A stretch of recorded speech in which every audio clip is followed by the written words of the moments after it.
والسلام على عباده الذين اصطفى أما بعد أعوذ بالله من الشيطان الرجيم بسم الله الرحمن الرحيم والذين جاهدوا فينا لنهدينهم سبلنا وإن الله لمع المحسنين سبحان ربك رب العزة عما يصفون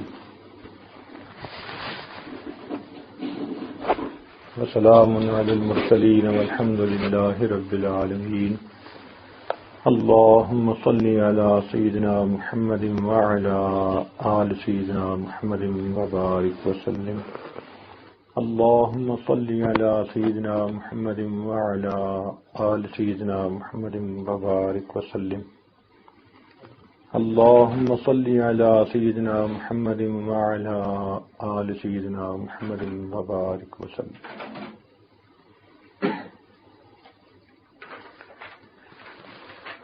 سالک جب کثرت کے ساتھ اللہ رب العزت کا ذکر کرتا ہے تو اس کے اوپر کچھ کیفیات وارد ہوتی ہیں.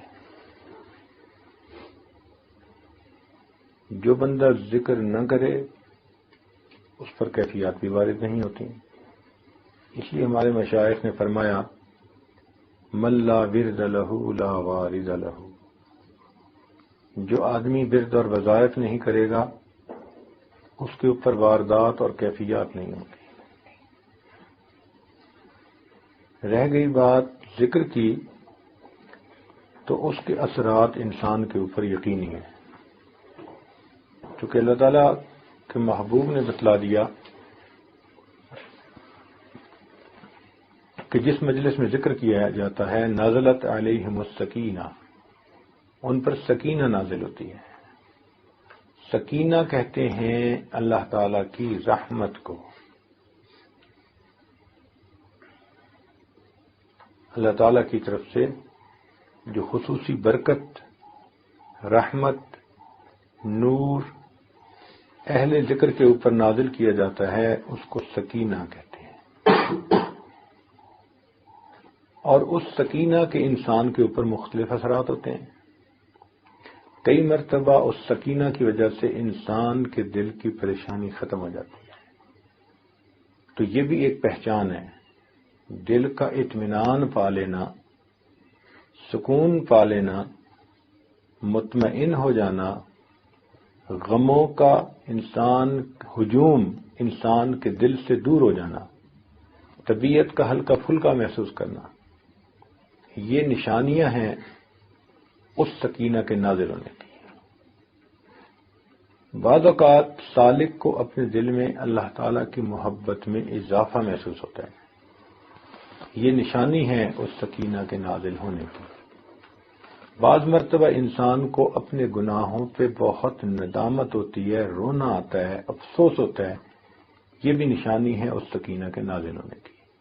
بعض اوقات دنیا انسان کو بہت حقیر نظر آنے لگ جاتی ہے، بہت ہی بے وقت نظر آتی ہے، جیسے اس کی تو کوئی حیثیت ہی نہیں. میں اس کے پیچھے جو لگا ہوا ہوں تو میں کس پروردگار کو چھوڑ کر دنیا کے دھوکے میں پڑ گیا ہوں. تو دنیا کا حقیر نظر آنا یہ بھی اسی سکینہ کے اثرات ہوتے ہیں. کئی مرتبہ انسان کا مرنے کو جی چاہتا ہے. یہ بھی عجیب بات ہے کہ دل میں بات آتی ہے کہ بس جلدی اللہ کے پاس پہنچ جاؤں. یہ بھی ایک کیفیت ہے. یہ بھی اسی سکینہ کے نازل ہونے کی نشانی ہے. ایک نوجوان کسی بزرگ کے پاس آیا اور کہنے لگا کہ حضرت مجھے موت سے بہت ڈر لگتا ہے، بہت خوف آتا ہے موت سے. انہوں نے کہا بھئی یہ بتاؤ کہ کیا تمہارے پاس کچھ مال پیسہ ہے؟ کہنے لگا جی. انہوں نے کہا اس کو اللہ کے راستے میں خرچ کیا کرو اور نیک اعمال کی پابندی کیا کرو. اس نے کہا بہت اچھا. کچھ عرصے کے بعد پھر ان کی ملاقات ہوئی. ان بزرگوں نے پوچھا سناؤ بھائی اب طبیعت کیسی ہے؟ وہ کہنے لگا کہ حضرت وہ موت سے خوف تو ختم ہو گیا، مگر حیران اس بات پر ہوں کہ اب تو میرا مرنے کو جی چاہتا ہے.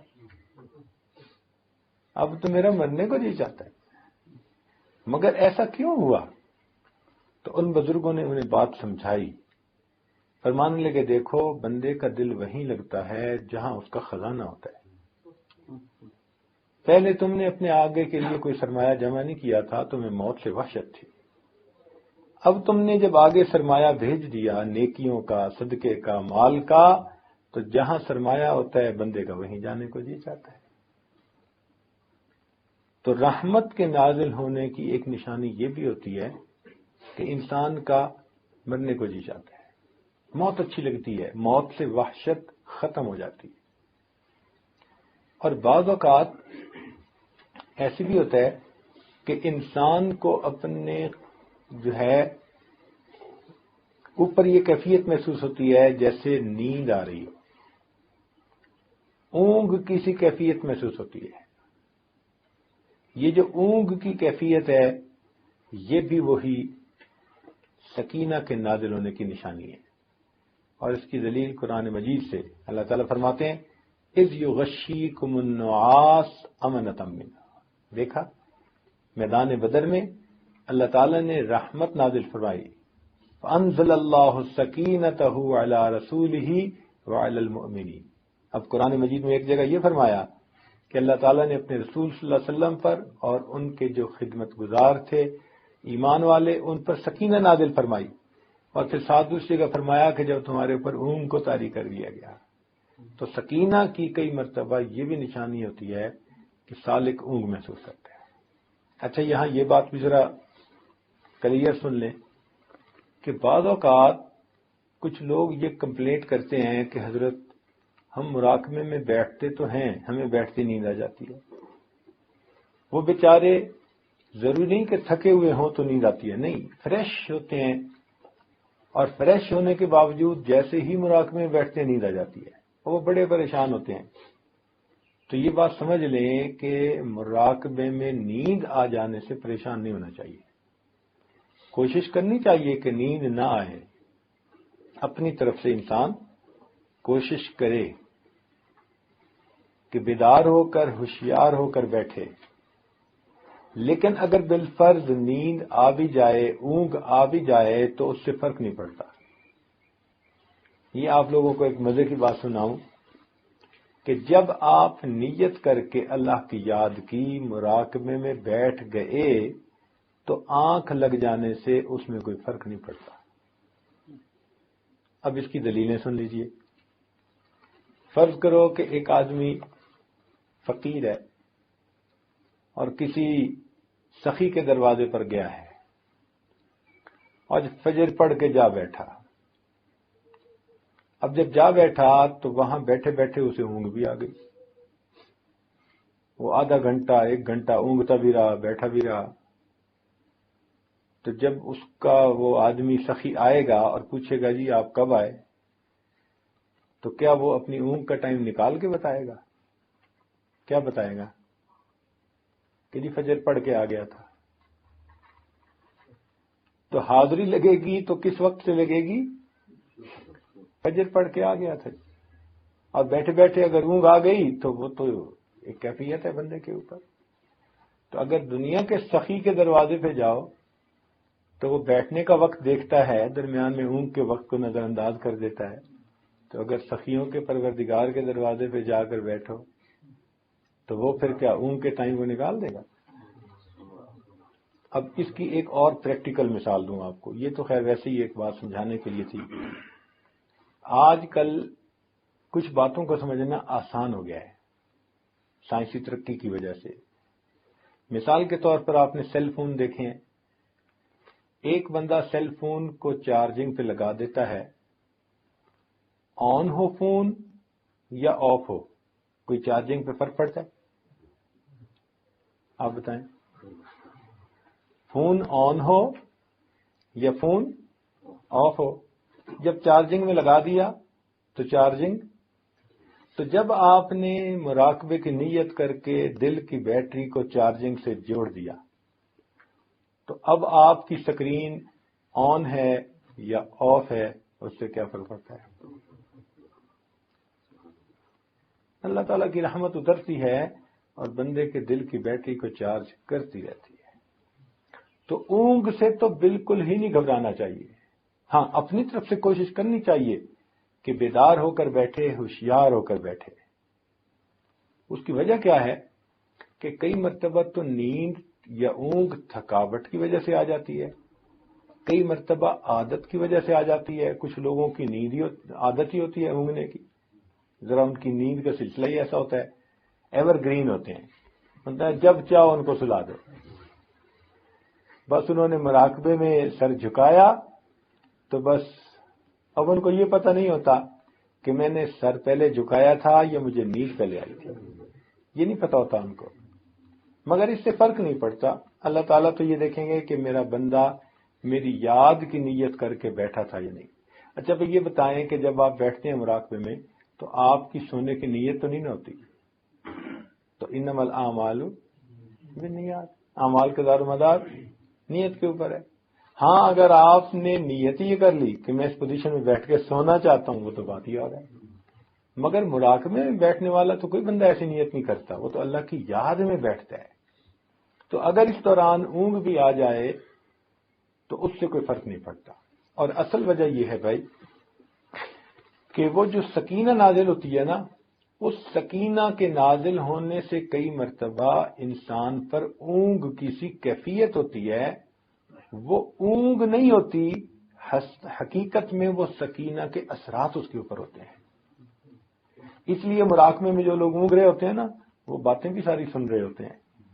اگر قریب میں کوئی بولے, کوئی آواز آئے, وہ سب باتیں ان کو سنائی دے رہی ہوتی ہیں, تو اس کو نیند نہیں کہتے. تو یہ اونگ کا آ جانا یہ رکاوٹ نہیں ہے. سالک اس کو یہ نہ سمجھے کہ جی بس میں تو ترقی کر ہی نہیں سکتا, مجھے تو فوراً نیند آ جاتی. بیٹھنا ہمارا کام اور رحمتوں کا نازل کرنا یہ پروردگار کا کام. ہم بیٹھے رہیں گے تو پروردگار اپنی رحمت نازل فرماتے رہیں. تو جب بھی ذکر میں انسان بیٹھتا ہے تو اللہ تعالیٰ کی طرف سے رحمتوں کا نزول ہوتا ہے. نزلت علیہم السکینہ, ان پر سکینہ نازل ہوتی ہے. اب جب سکینہ نازل ہوگی تو بھئی اس کے اثرات تو ہوں گے نا انسان پر. یہ کیسے ہو سکتا ہے کہ رحمت کی بارش ہو اور بندے پہ اثر نہ ہو؟ تو اثرات تو ہوں گے. جب اثرات ہوں گے تو صاف ظاہر ہے کہ پھر انسان کی کیفیات ہوں گی, کیونکہ اثرات کی وجہ سے کیفیات ہوتی ہیں.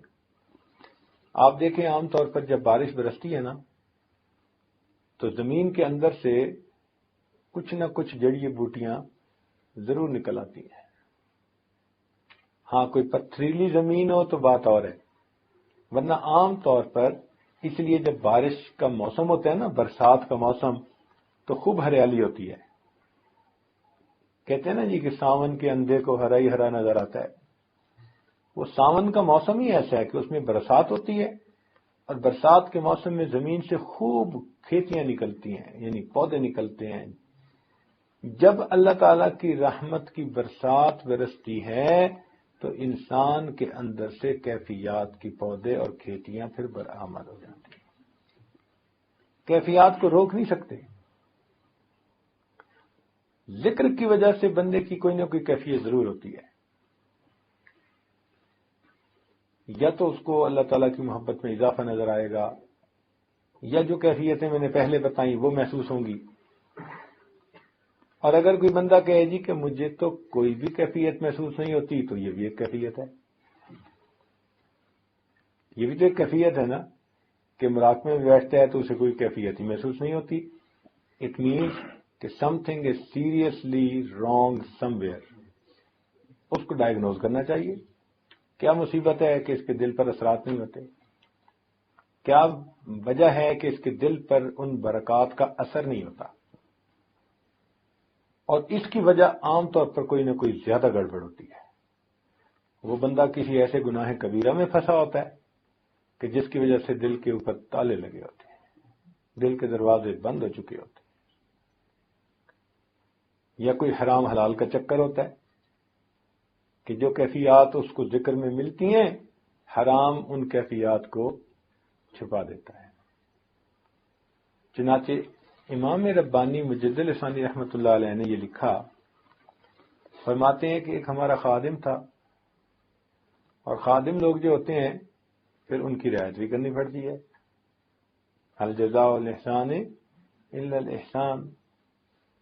تو خادم تھا تو ایک مرتبہ اس کا ایک بھائی تھا، وہ بیمار ہوا اور اس کے اوپر جان کنی کا عالم طاری ہو گیا، یعنی آخری وقت، آخری لمحات، آخری علامات قریب ہو گئی. تو اس خادم نے آ کر کہا کہ حضرت میرا بھائی ہے، تو اگر آپ مہربانی فرمائیں تو آپ تشریف لے چلیں، دعا بھی فرما دیں اور اس موقع پر اس پر توجہ بھی فرما دیں، تو اس کا معاملہ اچھا ہو جائے گا، خاتمہ بالخیر ہو جائے گا. حضرت فرماتے ہیں کہ میں اس کے ساتھ وہاں گیا، دعا بھی کی اور میں نے توجہ بھی کی، لیکن توجہ کرنے کے بعد میں نے دیکھا کہ اس کے دل پہ کوئی اثر نہیں. فرماتے ہیں میں بہت دیر بیٹھا رہا اور توجہات ڈالتا رہا، مگر اس بندے کے دل پہ کوئی اثر نہیں تھا. اب ذرا سوچنے کی بات ہے کہ 1000 سال کا مجدد، اتنی روحانیت والی شخصیت کہ پورے 1000 سال میں جس قدر انسانوں کو فیض پہنچے گا وہ ان کے قلب کے ذریعے سے پہنچے گا.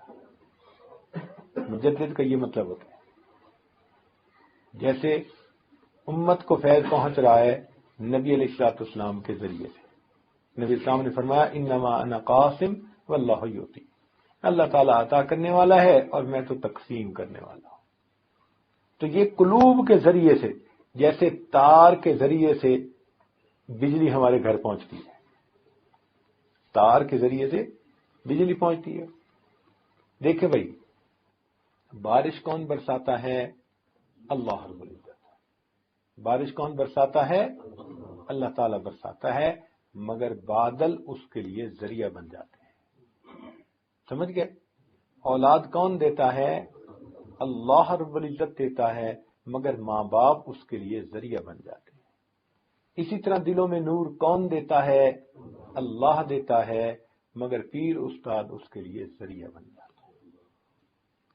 تو یہ تو سمجھ میں آنے والی بات ہے کہ انسان کے دل میں براہ راست اللہ تعالی کی طرف سے نور آ جائے، اس کے لیے قلب کو کسی درجے کا بنانا پڑتا ہے. اب اس کو آپ یوں سمجھ لیں کہ جیسے ایک ہوتا ہے پلانٹ، بجلی کا ہائی وولٹیج پہ ہوتا ہے. اب اس ہائی وولٹیج پلانٹ کے آگے ایک ٹرانسفارمر لگا ہوتا ہے. تو ٹرانسفارمر کے ایک طرف تو یہ بجلی کا بلب لگا ہوتا ہے اور دوسری طرف ہائی وولٹیج ہوتا ہے. آپ کا کیا خیال ہے اگر یہ بلب کو ڈائریکٹ ہائی وولٹیج کے ساتھ لگا دیں تو پھر کیا ہوگا؟ فیوز ہو جائے گا نا. اس لیے کہ اس میں استعداد ہی نہیں ہے. اسی طرح مخلوق میں استعداد ہی نہیں کہ بلا واسطہ اللہ تعالی کی طرف سے فیض حاصل کر سکے. نبی علیہ الصلوۃ والسلام پوری مخلوق کے لیے اس کا ذریعہ بن گئے. ان کو اللہ تعالیٰ نے وہ صلاحیت دی، وہ نعمت دی، وہ برکت دی کہ وہ اللہ رب العزت سے براہ راست وہ نعمت حاصل کر سکتے ہیں. اس لیے معراج کے موقع پر اللہ فرماتے ہیں فَأَوْحَىٰ إِلَىٰ عَبْدِهِ مَا أَوْحَىٰ. اب وہ محبوب اور محب میں کیا باتیں ہوئیں اور کیا ملاقاتیں ہوئیں وہ تو اللہ تعالیٰ ہی بہتر جانتا ہے. تو اللہ رب العزت کے محبوب کی یہ شان ہے کہ وہ اللہ رب العزت سے ان رحمتوں اور برکتوں کو لیتے ہیں اور آگے پوری مخلوق کو جو رحمت نعمت ملتی ہے محبوب کے واسطے سے ملتی ہے. بات کی سمجھ آ گئی؟ محبوب کے واسطے سے. اسی طرح ہم لوگ جو ہیں ہمارے اور نبی علیہ السلام کے درمیان ہمارے مشائخ کے قلوب موجود ہیں. فرض کرو آپ کا قلب اس عاجز کے قلب کے ساتھ نتھی ہے، اس عاجز کا قلب شیخ اپنے شیخ حضرت مرشد عالم رحمۃ اللہ ان کے قلب کے ساتھ نتھی ہے، ان کے شیخ کے ساتھ. تو یہ آپس میں قلوب کا ربط ہے اور یہ تمام قلوب جا کر سیدنا صدیق اکبر کے قلب سے جڑتے ہیں اور ان کا قلب نبی علیہ السلام کے قلب سے جڑا اور نبی علیہ السلام کا قلب مبارک اللہ رب العزت کی ساتھ کے ساتھ جڑا. تو یوں برکتیں آتی ہیں، یوں رحمتیں آتی ہیں. تو اس لیے اب اس آدمی کو جو مراقبے میں بیٹھتا ہے یہ جب مراقبے میں بیٹھے گا تو اس کو کیفیات تو محسوس ہوں گی ہی صحیح، اور اگر کیفیت محسوس نہیں ہو سکتی تو یہ بھی کیفیت ہے، اس کی بھی کوئی نہ کوئی ریزن ہے۔ تو میں بات آپ کو سنا رہا تھا امام ربانی مجدد ثانی رحمۃ اللہ علیہ کہ 1000 سال کا مجدد، امت کے علماء نے متفقہ طور پر ان کے لیے یہ لفظ استعمال کیا، مجدد الف ثانی۔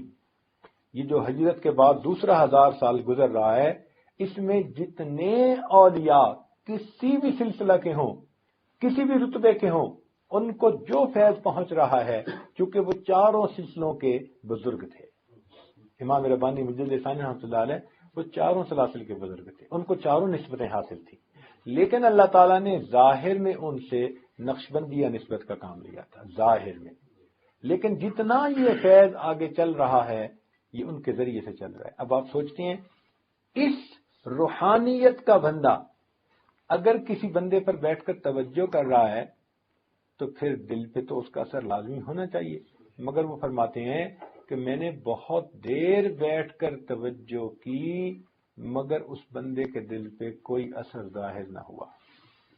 فرماتے ہیں میں بہت پریشان ہوا اور میں اللہ تعالیٰ کی طرف متوجہ ہوا، میرے اللہ میرے مولا رحمت فرما دے اور اس بات کو میرے اوپر واضح کر دے، اس بات کو میرے اوپر واضح کر دے۔ تو فرماتے ہیں کہ پھر اللہ تعالیٰ نے الہام کے ذریعے سے مجھے واضح فرمایا کہ اس بندے کی مصاحبت بد عقیدہ لوگوں کے ساتھ تھی، اس بندے کا بیٹھنا اٹھنا بد عقیدہ لوگوں کے ساتھ تھا، چنانچہ اس کی دوستی تھی کافروں کے ساتھ، اور کافروں کی دوستی کی وجہ سے وہ ان کی باتیں سنتا تھا اور ان کے ساتھ راہ و رسم رکھتا تھا۔ اس کی ظلمت ایسی تھی کہ وقت کے مجدد نے بھی توجہ ڈالی تو اس بندے کے دل پہ اثر نہ ہو سکا۔ تو اگر انسان مراقبے میں بیٹھے اور اس کو کیفیت کچھ بھی محسوس نہ ہو تو یہ انڈیکیشن ہے کہ یہ ای سی یو سیکشن کا مریض ہے، ایکسٹینسو کیئر یونٹ، اس کو وہاں داخلہ دینا چاہیے، اس کو جا کے ہاسپٹلائز ہونا چاہیے، گھر بیٹھ کے علاج نہیں ہوگا۔ جب ذرا بڑی بیماری ہوتی ہے نا تو پھر لے کے بھاگتے ہیں یا نہیں ہاسپٹل میں بندے کو، کہتے ہیں کہ ہم گھر سے نہیں جانے دیں گے، بیوی کہتی ہے جی میں نہیں جانے دیتی، والد کہتا ہے، والدہ کہتی ہے نہیں، سب کہتے ہیں جلدی لے جاؤ جلدی لے جاؤ، بھگاتے ہیں جلدی لے جاؤ۔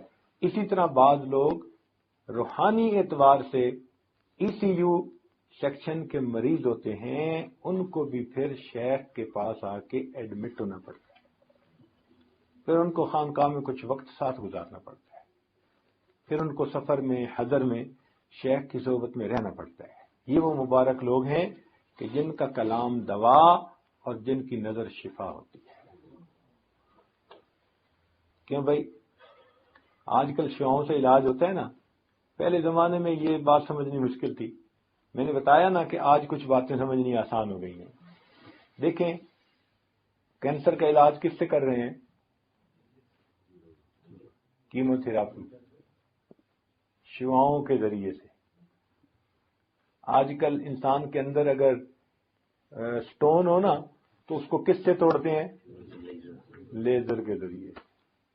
تو اگر دنیا کی بیماریوں کا علاج شعاؤں کے ذریعے سے ہو سکتا ہے تو کیا روحانی بیماریوں کا علاج شعاؤں کے ذریعے سے نہیں ہو سکتا؟ تو یہ مشائخ کی نگاہیں بھی تو شعائیں ہوتی ہیں۔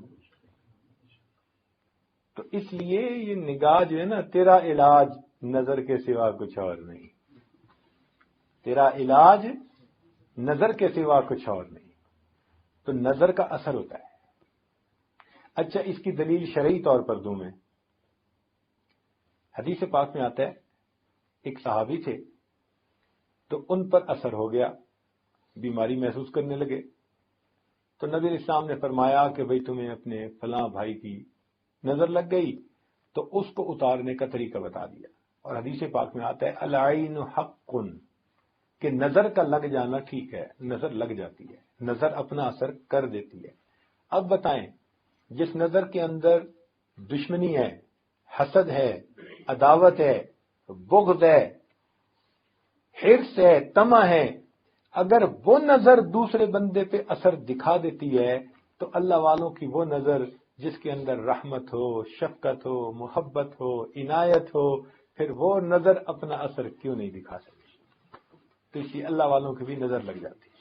جیسے لوگوں کو بری نظر لگ جاتی ہے تو برے اثرات نکل آتے ہیں، اور اللہ والوں کی جب نظر لگ جاتی ہے تو پھر اچھے اثرات نکل آتے ہیں۔ اس بندے کے دل میں اللہ تعالیٰ کی محبت بڑھ جاتی ہے، اس کی زندگی بدل جاتی ہے، اس کو اللہ تعالیٰ کے ساتھ وصل کی تمنا دل میں پیدا ہو جاتی ہے۔ تو امام ربانی مجدد ثانی رحمۃ اللہ علیہ فرماتے ہیں کہ میں نے اس پر بہت دیر توجہ ڈالی مگر اس توجہ کے اثرات ظاہر نہ ہوئے۔ بھئی معمول تو تھا انگریزی میں ٹٹ مٹ کرنے کا، لیکن مجبوری یہ ہے کہ مجھے یہ بیانات اب اردو میں کرنے پڑ رہے ہیں، اس لیے کہ مجھے انگریزی میں لفظ ہی نہیں ملتے۔ اب بتائیں میں توجہ کو انگریزی میں کیا کہوں گا؟ فیض کو انگریزی میں کیا کہوں گا؟ مجھے تو سمجھ نہیں آتی۔ ان الفاظ یا ان ٹرمز کا انگریزی میں ترجمہ کرنا اور سمجھانا بس میں ہی نہیں ابھی۔ تجلیات کا ترجمہ کیا کریں گے آپ؟ ہمارے پاس تو تجلیات اور صفات اور شؤونات اور پتہ نہیں کیا کیا الفاظ ہیں، ہر لفظ صحیح معنوں میں سمجھا دیتا ہے کہ کیا چیز نازل ہو رہی ہے۔ تو اس لیے چونکہ مجھے خاص ٹاپک پہ گفتگو کرنی تھی، ذکر قلبی کے اوپر۔ اب دیکھیں ایک بندے کا قلب جاری ہو گیا، آپ سمجھ گئے نا، لیکن انگریزی میں کیسے سمجھاؤں گا؟ یہ ذرا انگریزی والے بیٹھے ہوئے ہیں ماشاءاللہ، یہ بتا دیں کہ جی انگریزی میں قلب جاری ہونے کو کیا کہتے ہیں؟ ہمیں تو انگریزی نہیں آتی، ہم نے تو سیکھی ہوئی ہے، ان کی تو مادری زبان ہے، یعنی شروع سے ہی انگریزی سیکھی، پیدا ہی اس ماحول میں ہی ہوئے ہیں، اور ہم تو انگریزی بھی بولتے ہیں تو دیسی لہجے میں، اور یہ تو ماشاءاللہ انگریزی کے سب عشرہ کے قاری ہیں، ان کا تو لہجہ بھی وہی ہوتا ہے۔ تو ان سے پوچھ لیں کہ یہ قلب جاری ہونے کو کیا کہیں گے انگریزی میں، ہمیں تو سمجھ نہیں ہے۔ اگر میں آپ کو انگریزی میں سمجھانا چاہوں کہ قلب جاری ہونا کیا ہوتا ہے تو میرے پاس الفاظ نہیں کہ میں سمجھا سکوں قلب جاری ہونا، لیکن اردو میں اگر میں کہوں گا تو آپ سمجھ جائیں گے کہ قلب جاری ہونا کس کو کہتے ہیں۔ تو اس مجبوری کی وجہ سے بالخصوص آج کی گفتگو میں نے اردو زبان میں کی تاکہ میرے لیے سمجھانا آسان، آپ کے لیے سمجھنا آسان، اور جن کو سمجھ بالفرض نہیں آتی ان سے گزارش ہے کہ وہ بھی سمجھنے کی کوشش فرمائیں۔ ہم جیسے انگلش میں بولنے کی کوشش کرتے ہیں، آپ ذرا اردو میں سمجھنے کی کوشش بھی فرما لیں۔ یہ تو نہیں نا کہ آپ کہیں جی نہیں ہم تو انگلش ہی سمجھیں گے، کوئی آپ نے بھی ٹھیکہ تو نہیں نہ لیا ہوا انگلش کا؟